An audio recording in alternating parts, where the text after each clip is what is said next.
Hey guys. Okay. So I I feel like this is now turning into a little bit of a continuation conversation. So I guess I'll feel like maybe that's what the majority of these 30 videos will be before I just start doing whatever. But even these 30 videos I guess are probably whatever, but regardless, kind of playing off of the topic from day 8 and day 7, or day 6 and day 7. Is this day 8? I don't remember. But basically, one of the previous videos where I'm talking about frustration, um in those videos I talk about frustration and feeling frustrated, but also I kind of I so yesterday morning I filmed the video that I posted yesterday, and I was doing some door dashing. I was like, okay, I'm starting to get a little on track. I'm starting to be showing up a little more. And I started looking into something as well that was part of a personal goal that I wanted to accomplish. And then I started feeling frustrated. And I'm like, why am I feeling frustrated? I'm technically, I guess you could say, considering like taking some kind of action. So why am I frustrated? Why do I still feel a little ticked off when I'm doing something? And I went to my journal, and I was like, okay, I'm just going to start journaling. After I was looking at that thing, I was like, what's another thing I can make time for today? And that was journaling. So I was like, okay, that's something I enjoy doing, even though I still feel a little irritable, but I'll start journaling. And I started the entry with frustration, and I started talking about it, and it just kind of came out why I was frustrated. I was frustrated because even though I'm taking action steps, even though I'm moving forward, I'm not like I was frustrated at the idea of there are things that I start to succeed at or create momentum in, and then I just lose passion for it. I lose the desire for it. And I'm going to be completely transparent, right? Because I don't assume many people are watching this video anyway, and the whole point is to practice authenticity on the camera. So, the true transparency about like my business and I have another YouTube channel called Natayom, which is also the name of my business. But on there, it started with it's a tarot channel essentially, though I don't want it to remain a tarot channel. My bed is it's got stuff on it, so I don't want it to remain a tarot channel forever. I want to do other things that I've now restructured my business to be like. But here's the thing: when that YouTube channel started getting success, like I have, it's not a, I mean, is it major league YouTube? No, but I started building momentum on that channel. And as I started, like I got to 2,000 and something subscribers, and as I started to see that and see all of the community engagement, I pulled back. I was like, do I even want to do tarot? This isn't even fulfilling for me anymore. Or not the tarot, like I enjoy some portions of it, but I feel like I fell into doing the love readings, and I'm not doing what I want to make as much. And I don't even know what I want to make anymore, but I went into this wanting to help people find, the things that are hidden underneath that are holding them back in life. And I feel very passionately about that because it's something I've applied to myself. So I have tools. And I am intuitive and all of this stuff as well. So I enjoyed incorporating those elements, but I didn't want to be capped off at tarot. And before tarot, I'm talking way back. Okay, my first real love was music. And I had some negative experiences when I was applying or auditioning for high schools. I auditioned because I wanted to go to a performing arts high school. So the only high schools I put were performing arts high schools, and I auditioned for high schools. And I had this negative experience with music where there was one time somebody who told me that they see acting for me instead of music when I was younger, and another time where When I was auditioning, my first audition, I was always a shy child. And my voice was very quiet and a little bit more timid. And in general, my voice is so important to me because for some part of my life, I was silenced, like to the point where I would scream on a roller coaster and nothing would come out. It was just air. That's how repressed my voice was from whatever circumstances and situations, which I won't go into now. But all this to say that it led me, and so I went to this audition. It was my first audition for high schools. I've never done anything with auditions before. And I had a friend who I went with, and I know my voice was better. I think a little bit more stable than hers, we'll say. But maybe the song choice I made was not the best, because it was very repetitive of the same lines. It was Goodbye Love from Rent, the music, like the Broadway show, not the movie editions. But it's a little repetitive with what she's saying. Regardless, I go to the audition. It's a group audition, and like they have a classroom full of kids. Everyone takes their turn singing. My friend went, her voice is a little shaky as well and timid, but she went, okay, whatever. My friend at the time. And I go, I sing, and the woman who was facilitating these auditions singles me out in front of all of those kids, and she says something along the lines of, do you think this is music, or do you think this is, what are we here for, like what are you here to audition, we're here to audition for singing, for music, something, I don't know. She made an example of me essentially to the group of like 20 something kids. And like I said, I was already shy and timid. This is just for high school. I'm not auditioning or showing reels for actual industry experience. This is an introduction to start learning that. Regardless, she like said some other things that were kind of unkind and made me feel so little and so small. And the other schools that I went to, my auditions, I chose a different song. But I don't think I wasn't as confident about it. And then the school that I actually ended up going to, I auditioned for vocal and acting as well. And for the vocal, my voice cracked. I was already like I was already dealing with a timid expression, and what happened there just kind of impacted me, And the acting audition was solid though. I got in. And it was going pretty well with the acting. I was very passionate about it. I was excited about it. And for 3 years I was planning the conservatories that I wanted to audition for, and that didn't happen. Because in my senior year in high school, right before my senior year in high school, I always, like for the majority of my childhood and like youth, I had low self-esteem and low self-worth. And I mean, I already mentioned the whole like not even being able to use my voice. Even though music and singing was such a passion, like I would sing very quietly to myself to make sure nobody heard me. And I had very, very, very low self-worth, to the point where you could say I essentially hated myself at that time.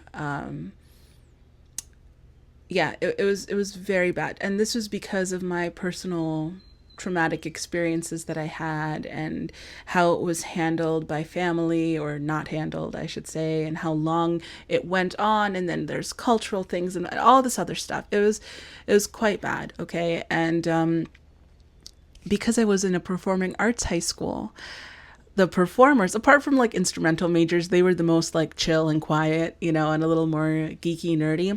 But like the musical theater majors, the drama majors, the vocal majors, the dance majors, especially the performance majors, and I was a drama major, were all larger than life. They were very bold, very big, very, like communicative. And I was shy and timid, or a little bit more quiet. And I had my best friend in high school. She was also a drama major. And what a beautiful soul friend. And we complemented each other so well. I would say it's like a soulmate, soul friend kind of a connection.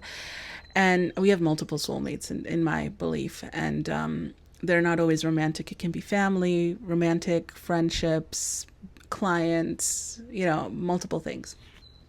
But anyway, she had more self worth. And being around all of these kids who had more self worth and didn't even question it and were big and bold, I always wanted that. And then something in me was like, I am so tired of not loving myself. How do I love myself? And all of this plays a role, okay, in what I'm about to explain in regards to my frustration. So I go into this journey of self love. It's before the self love movement, okay? This was before then. And I Google search how to love yourself, and I'm seeing these things, but like I said, there was stuff online, but it was not as populated as what it is now if you were to look something like that up. And none of that stuff seemed practical, or like it didn't make sense to me. I was like, you just start loving yourself? Like, this isn't giving me advice. This isn't telling me how to start. And my mom had for the longest time been wanting me to attend these like landmark seminars for kids. And one time I went for like the youth one because, she promised me that I would get to get an award for it. So she took me to see The Little Mermaid on Broadway. And I was so, when what I experienced at the landmark thing, I was like, I don't agree with what these people are saying. I don't like the fact that they're saying that you're the reason that you're like, the children are the ones causing problems for their parents. Like, you're going to say that to a kid and expect them to take that as like, oh yes, I'm a sophisticated 12-year-old. I'm going to consider this and not take this in as something where you're accusing me of, it's a whole, let's just say I wasn't agreeing with their method. But I got to see The Little Mermaid on Broadway. The Little Mermaid was always my favorite. It's a whole thing. Anyway. And she wanted me to go to the one for the older kids. And I was avoiding that for many, many years. But I was in so much of a like desperate need to figure out how to love myself that I went to her and I was like, Mom, I want to try this seminar thing. Like, I didn't tell her why. I was like, I want to try it. But in my head, I was thinking, maybe I can learn something from this. And I went. Did not learn how to incorporate self-love stuff, but I had a couple of other lessons that I learned from that, which were a little bit of like a harsh awakening, I guess you could say.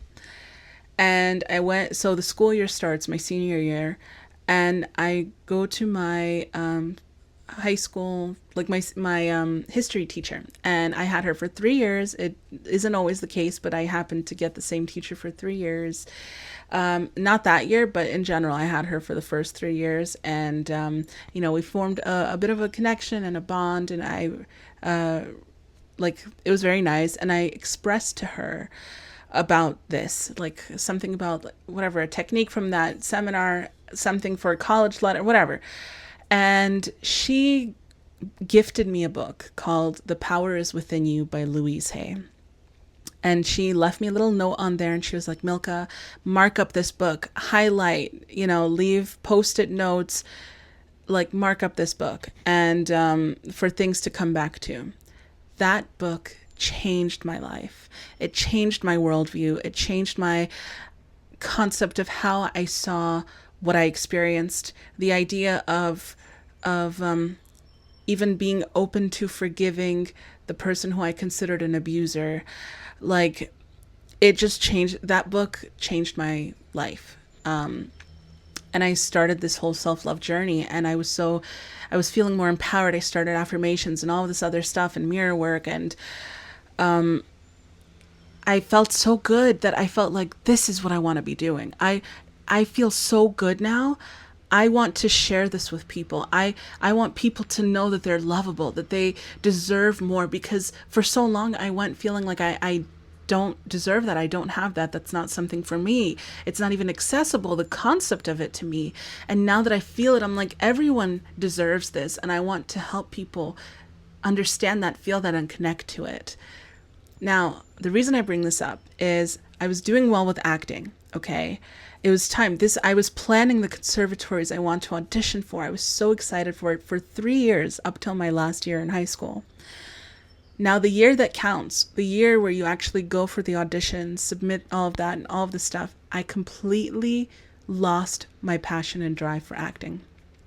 I was in two performances in my senior year and they did really well. Like people after class told me how well I did. And mind you, I even auditioned for a program between my junior and senior year. It was supposed to be a summer program for like it was in Rutgers University. They had a program for teens for acting or something like that.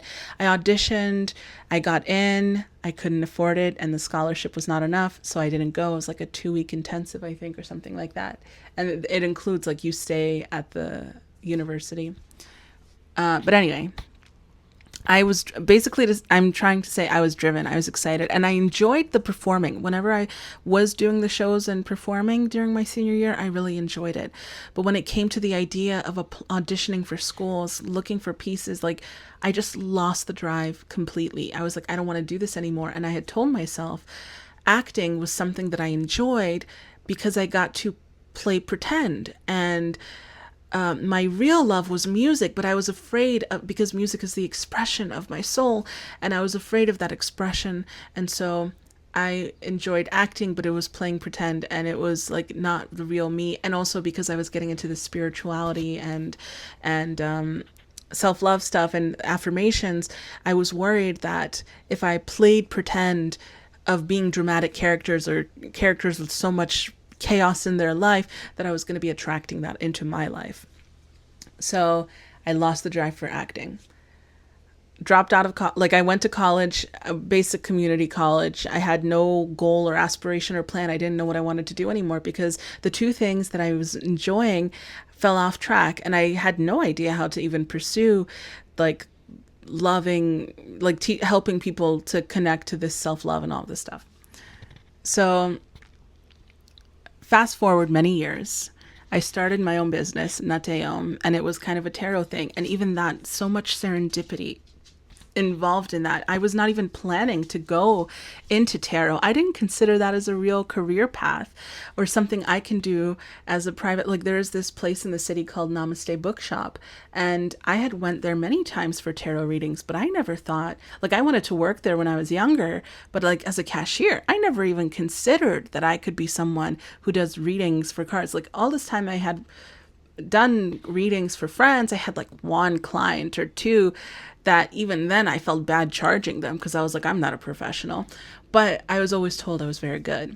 And I remember I was in like a corporate job and I was looking for purpose and direction and I had felt like I had fallen off track and I had started praying again. And I went to a reader in at that place and she was like, I went to her a couple of times and I was like, I don't know why I keep coming back. Like I don't have any questions for you. I don't feel like I need to know more about my life or what's to come, and I don't know why I keep coming back though. And she was like, Milka, you keep coming back because you're meant to be doing this. And I'm like, what? Me? Like, no, I'm not a professional. I can't give like the readings I've given were to people I know. And even then I know their situation. It's not a complete. She's like, no, like I'm seeing you're meant, like you're really good. And if you should give it a try. And she was saying like you can try out in smaller locations, you know, just as a free thing on the weekends. But she's like, but I think you're good enough to honestly apply here. And I remember telling her at the time, like the job that I was working required so much overtime and it was so draining and exhausting. And my weekends are the only time I have to recover. So I couldn't commit those weekends. Now, the next day, I'm probably going to be retelling the story on my Nateom channel when I come back to it because it's something that I think is so beautiful. But the next day, I go into work and I decide to do a synchronicity walk after work where I just kind of let my body lead the way. And I felt like it was such a profound walk. I had experienced so many things on that journey that it made me think of like I was being shown like lessons from life. The following day, okay, so Tuesday, I got the reading. Wednesday, went to the synchronicity walk after work. Thursday, I come into work on a day I was supposed to be working remotely. And the bankers that I worked with that I hadn't really met in person were all there having a party. And my work friend was there. And it was such a chill and easy day at work until I get a message from my supervisor, my manager, and he was like, "Hey, Milka, I need you to get on a Teams call." It was like 4 p.m. The workday ends at 5, right? I get on the call and they lay me off. Like I was laid off. I was one of the first rounds of layoffs. They had multiple. Um, and it was something that was discussed prior. It was a temp to perm position, and I ended up being there permanent. Like they gave me a permanent contract, but then because of the way the industry had turned after the pandemic, they had around many rounds of layoffs, and I was in the first round, and they were like, "We're so sorry," like all this stuff. And I remember a single tear had fallen from my eye, not because I was sad or distraught, but because it just was like a release. I don't know. It was like a single tear. And I answered, I was like, "Okay," very calm. And they're like, "You've got to leave immediately." And I'm like, "Do you want me to finish out the workday?" They're like, "No, just leave your laptop, leave whatever else you can send in the other things, like leave immediately." I went to tell my work friend. She was like, "Why? You were so good. Your bankers love you, blah, blah, blah." And I was like, "No, no, it's okay. This was meant. This was meant." The first thought that came to mind when they said that was, "Well, now I have time to try the tarot thing." And I was like, "Okay, at this job, I felt so overworked. I'm going to give myself 2 weeks break and I can collect unemployment while I'm trying this tarot thing. So as I mentioned, I left whatever. It was a whole thing. I'm kind of getting into the details when I shouldn't, but I guess I'll finish it out. And as I left, I heard this song. Like normally there isn't music playing there, but there was a song playing about how things are gonna like it's a great day, things are gonna be good, whatever. And I was like, wow, what a beautiful thing. And I told myself I'm gonna give myself 2 weeks before I dive into trying this tarot thing. And like 2 days later, something like that, I packed my cards with me. And I was like, "You guys, like my cards looked very shiny, but I packed them with me, but something about them was glowing." And I decided to go on a synchronicity walk, and I ended up in front of that place, in front of Namaste Bookshop. And they have 2 locations. And because I had asked the reader at the time, I was like, "How would I even apply?" She's like, "Just go up, ask for, a manager, tell them you want to try out." And yeah. So I'm thinking I'm going to avoid the manager if I go to the small store. They have a bigger location, which is their main one, and then a smaller one that they later came up with. So I was like, okay, I'll go to the smaller location. And I went to the smaller location. I walked directly up to somebody that looked familiar. And I told him that I wanted to, and I was nervous because I didn't even plan on going there, but the synchronicity walk led me there, and I had my cards and they looked shiny. And I was like, "No, no, I don't want to do this, but I'm here." And I had to give myself a pep talk before walking in. And I was like, haha, I'm going to avoid the manager by going to the small location. So I walk up to a person who I've known there, and I was like, maybe he is the manager. And I let him know I wanted to apply to be a reader. And I was like, "Can I speak with the manager?" And he's like, "I'm the owner." And I was like, "Oh, oh my goodness, so much for avoiding a manager." And he was like, "Okay, I'm going to introduce you to somebody. She's going to be the one who does your interviews. Speak with her." So I spoke with this woman, and she was like, "Are you available in 30 minutes?" And I'm like, "Okay." Like I wasn't ready for any of it. I end up leaving. I like prep myself for 30 minutes. I go in for the interview. I'm thinking it's an interview. I pull out a notebook, a pen. I'm ready to take notes. And she was like, "Okay, you can start." I'm like, "Start what? Like questions?" Like she's like, "No, show me your reading." And I was like, oh, you mean like give you a reading? It's a good thing I had brought cards, and they looked so shiny because they knew. And I remember I really like every time I do a reading, I start with a prayer. During that prayer, I was like, "God, please." I've never done such a cold reading before. She gave me no information. I was like, "Please, God, help me now." So I started doing the reading, and she was like, "Okay, this is good, but I'm going to need," and she, the whole time, serious face, right? And she was like, "Okay, this is okay, but it's too general. Can you get more specific?" So I'm like, "Okay." And I'm getting so specific. You guys, I'm getting so specific. So specific that I'm like, this is either going to be exactly her story or it's going to sound like I'm just spewing bullshit, you know? I don't know if I'm allowed to even say that online, but whatever. And she's like, okay, thank you. We'll be in touch. If anything, you can prepare like a little thing, like a blurb that we can put and all this stuff. I was like, okay. And a week later, they got in touch, like within a week, they got in touch and they're like, we'd like you to start. Like, what are your days of availability? Write this blurb, you know, give us a picture. And I was like, okay, like all of it was happening so much sooner than I had anticipated and expected. Now, when I started, I'm not going to go into the full journey here. Like, there's more synchronistic stuff about it. Regardless, the reason I even brought it up is because this led to my YouTube channel, because I started working with clients and I started creating resources that I wanted to recommend for clients who, you know, there's stuff that is acting as an obstacle for whatever it is they want in their life. Like if they're in their love life, they have the same repeating patterns, but we discovered they have an abandonment wound because of this experience or because of this relative, and it's like this and this. So I would create resources. I would find resources online, certain meditations, affirmations that I would write down, and I would give that to the clients. I'm like, if you're open to it, if you give me your email or phone number, I can text you these meditations. I can text you these meditations, the stuff that you can try, and it should help. And, you know, the clients who did it, it actually did help. But after doing that for some time, I had played around with the idea of tarot on YouTube like years before, but nothing really much happened. But now I was more confident in my own voice and how I did readings because I was now doing it. Like from experience, I had gained confidence. And I decided to go on YouTube and I was like, you know what? Let me post, like I'll do stuff. I want to do healing stuff on YouTube. So I started with readings for that. And I only had like 1 or 2 videos, and the second video on that Natayom channel, because I started on my regular channel and then I was like, you know what, let me just do this Natayom channel. Like I already referred clients to this stuff anyway. And I decided I felt so inspired to do a love letter reading.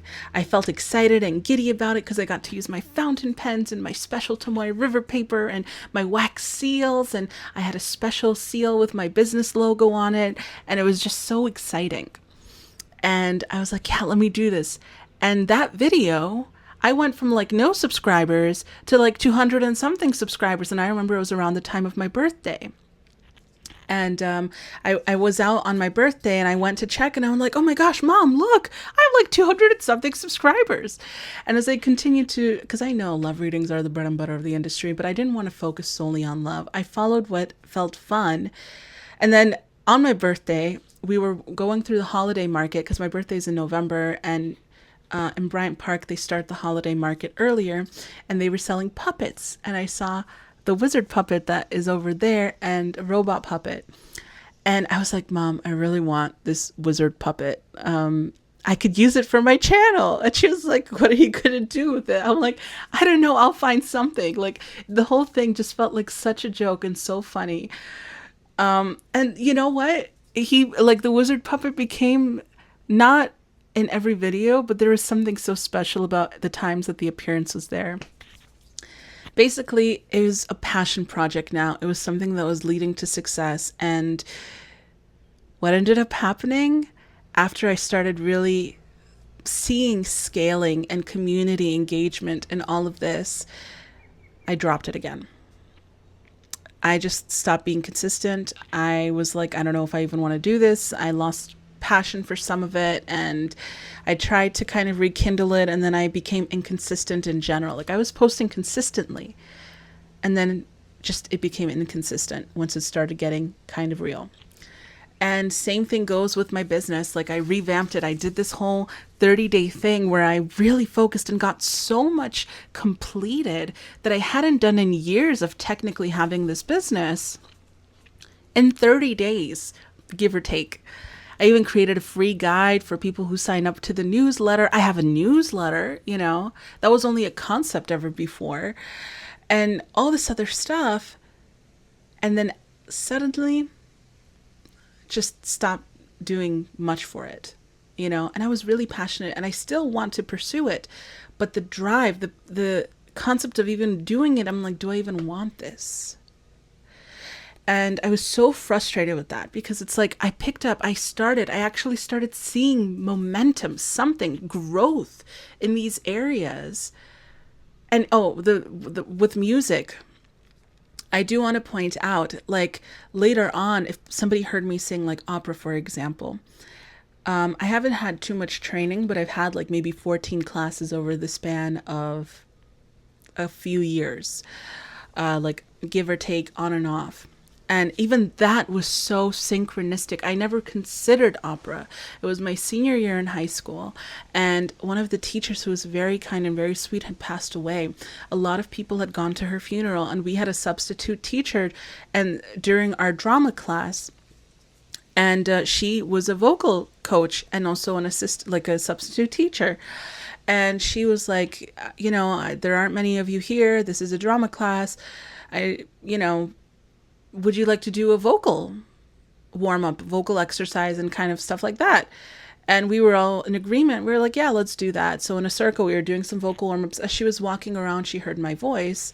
And later she pulled me to the side. She was like, I came because of the situation going on in your school, not because I'm looking for students, but,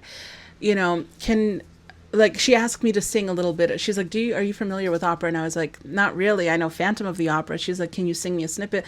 I sang it. And that's when she said the whole, not looking for students or whatever. I came because of the situation, but it would be a shame to not do anything with your voice.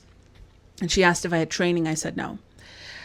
So her classes were $45 for 45 minutes. That's the fee that she gave me. And even that at the time was too expensive.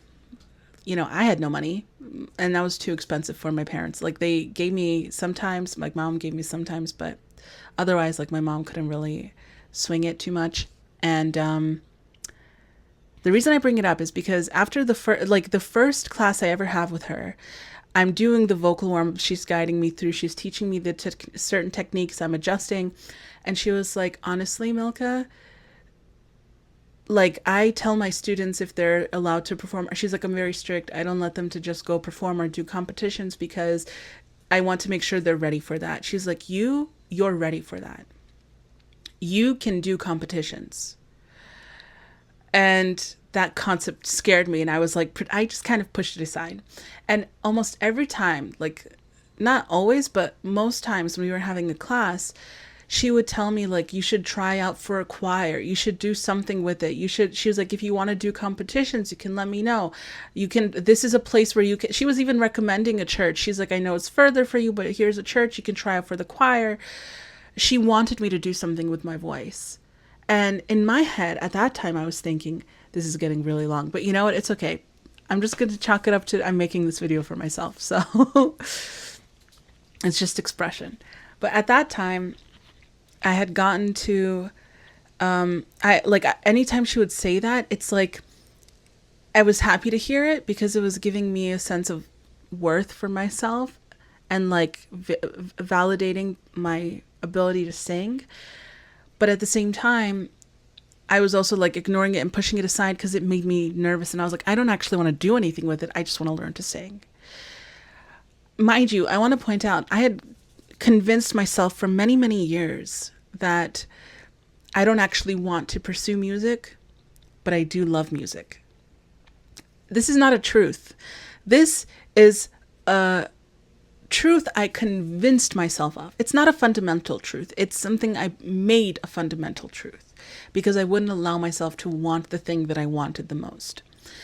So basically, she even gave me, I remember there were times where I couldn't afford the classes, and she gave me 2 classes. Like, she called me one day and she was like, Milka, even if you can't afford the classes, I would love to give you a free class because I miss your voice. She God bless her. She had passed away. Rest in peace. I found out like a year after because we had lost touch, and she was like an angel sent, honestly, for to me. And we did the class, and at some point I had gotten certified in Reiki. And we decided to do an exchange since I couldn't really afford classes. We were doing an exchange where I would give her 45 minutes of Reiki. She would give me 45 minutes of a vocal training. And even at that time, with Reiki, I remember too, she was like, I don't really believe it, but I'll give it a try because my friends talk about it.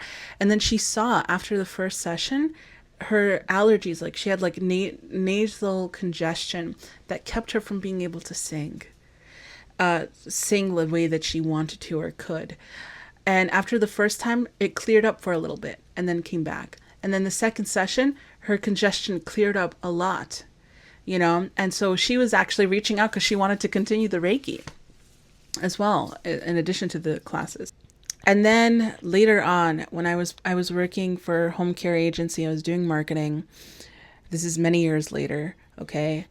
And I decided I wanted to kind of give myself experience of like singing in public because I would be so scared. And anytime I sang for like my mom would ask me to sing for friends or whatever, even it took me many, many years before I sang opera for my dad's side of the family, before they were able to hear it. And they were all shocked. And they were like, why didn't we? And everyone was always like, you should audition for America's Got Talent, The Voice, blah, blah, blah.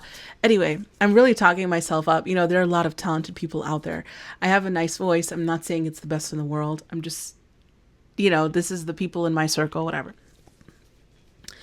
So I started deciding like, okay, when I'm doing these events at senior centers, maybe I can practice with them to sing, like to give myself confidence to sing.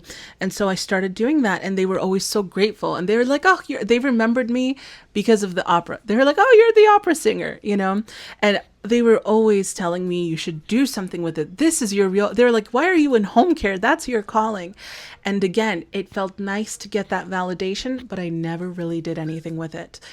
So all this to say, that's why I was explaining this, because I mentioned it with the other categories.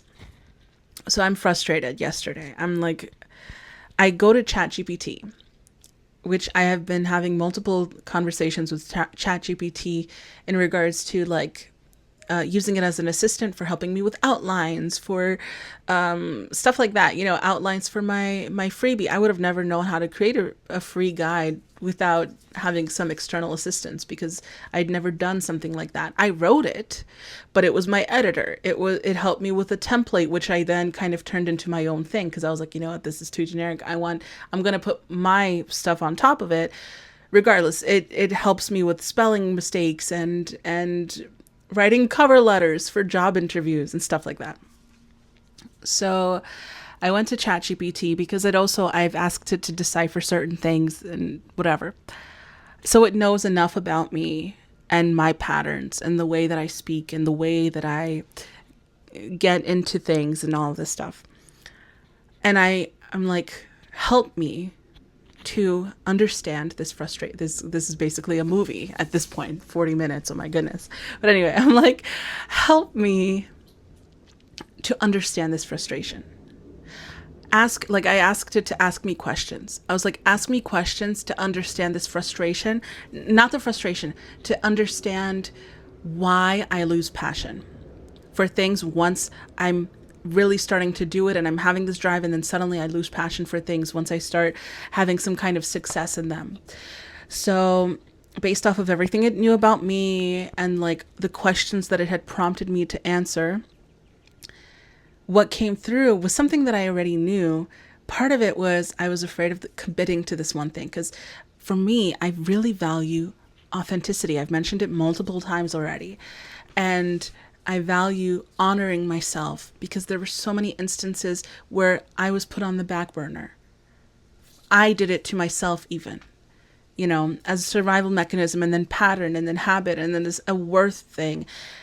So for me, if something starts feeling like it's not my truth, it doesn't honor me, I don't want to participate in it. And through all of this prompting, ChatGPT was like, I'm actually surprised. You're not afraid of failure. You didn't shy away from success. Your thing is losing autonomy, losing the thing that you're passionate about, to like losing ownership of the thing that you love. And I was like, you know what? That's kind of true. Because, and it pointed out examples like with music, you love it, but somebody told you that you weren't meant for it and that they see you doing acting instead. Or once you started performing, even the people who really liked what you were doing, they started giving you their opinion, their input, telling you what you should do with it. Right? And that's another thing. Like, I really don't like being pushed into something. I don't like it when people push me before I'm ready. And I'm not talking about being fully ready. I just need a moment to settle my feet into the ground for me to feel like, okay, I can take on the next thing. I'm not saying I need to be ready for the next thing, but to kind of give myself a moment to ground into it so I can feel secure and keep moving forward.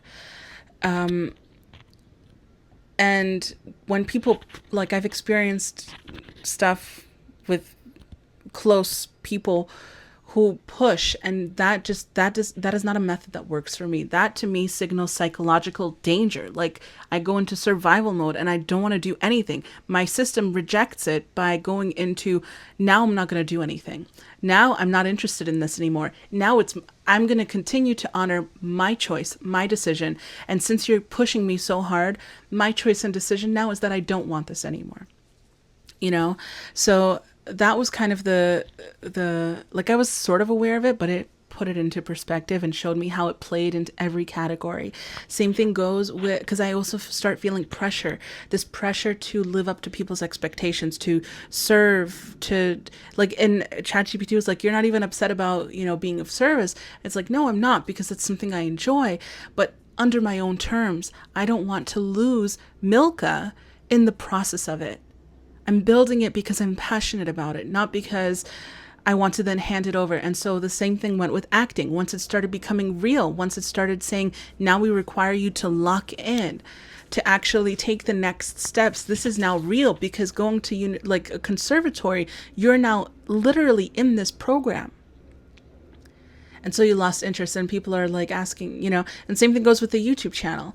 When I was doing well, I started getting success. I started getting a lot of community engagement, and it felt like so much pressure. I needed to now produce things that I wanted to make sure the audience actually enjoyed what I'm producing, and also like responding to all these people, but I don't have the time or energy. And then it just went into system shutdown mode of, okay, like, maybe I don't even want this anymore. Because it no longer became my own thing. Now it became about what the audience want. It went from what I enjoyed to what the audience wants. And it went into system shutdown again.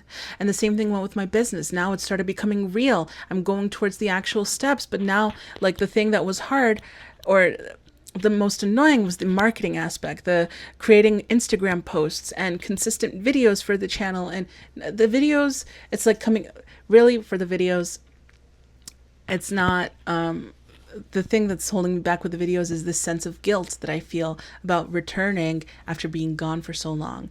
The guilt that I feel towards the audience for disappearing after saying I'm back after disappearing and then disappearing again.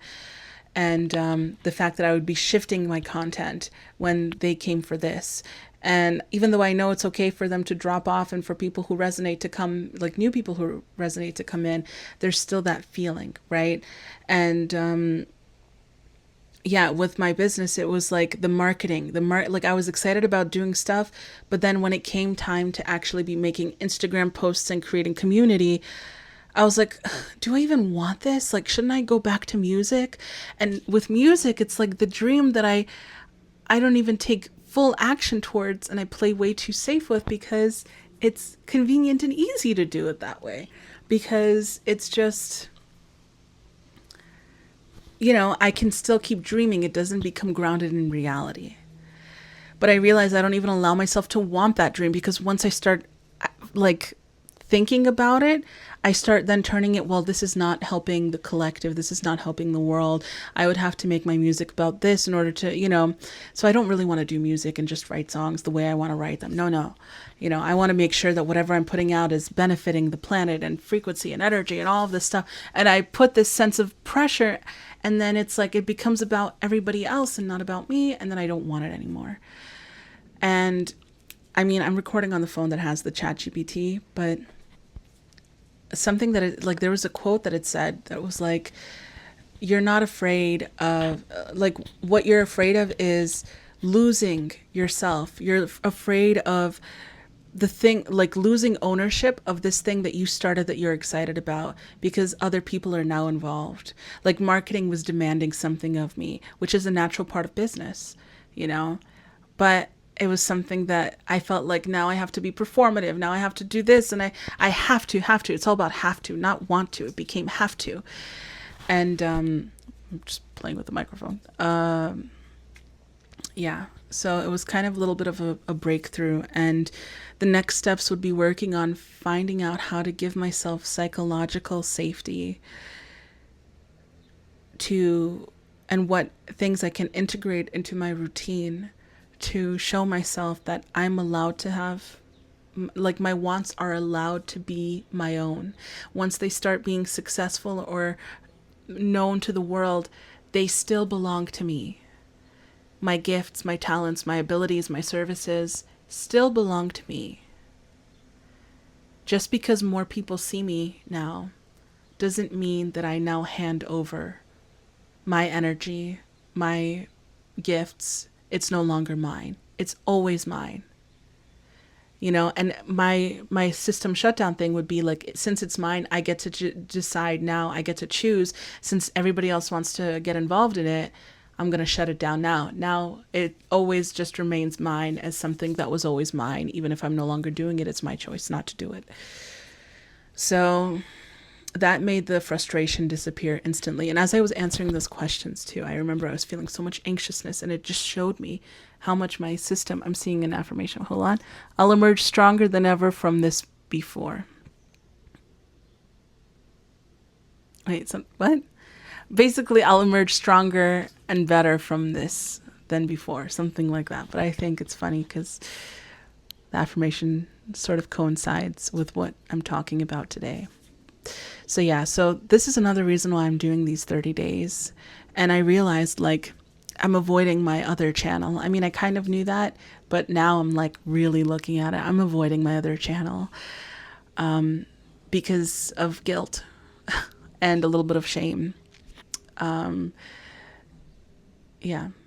So now I'm thinking, how can I come back to that channel, realizing that I'm not losing ownership because there is a larger audience, realizing that, because I was always okay with audience leaving, because then I think on some level, I'm like, that isn't really, it would bring me back to a comfort zone of, you know, I tried it, you know, but I'm not really, I'm doing the bare minimum. So yeah, I just kind of wanted to share that today, that conversation and observation and a bit of my story to show that reflection. And I'm going to keep making these videos like I'm making them for myself, even though this is technically on public domain to see, because I think that is a step towards continuing to show up authentically. And yeah. Should I just call this log like a captain's log at this point? Because really the messages are for myself in case somebody finds this in the future. But anyway, if for whatever reason somebody is watching this and you've made it towards the end of this very long video, the longest so far, I think, on this channel, thank you for tuning in. Like that's another thing, even with this channel, I haven't been 100% fully going in. I've just been like, okay, I'm just going to post and I'm committing to that, which is good. That's a first step. But really, if I'm really taking it seriously, I would make better thumbnails. I should be making video descriptions, you know, instead of just leaving it blank or just writing day 6 of 30 videos. You know, I've done all of that. I have a whole template. Like I said, I have another channel. Is it the most popular in the world? No, but it had started scaling, and that's when I pulled away. And, you know, there are still 2,000 subscribers there. And I still sometimes get new subscribers occasionally. I'm very grateful for those people. But yeah, so stuff to work through. Maybe I'll work through it in tomorrow. I don't know. But yeah, Thanks for tuning in if you did. And whoever's watching, even if it's just me, have a beautiful, lovely rest of your day.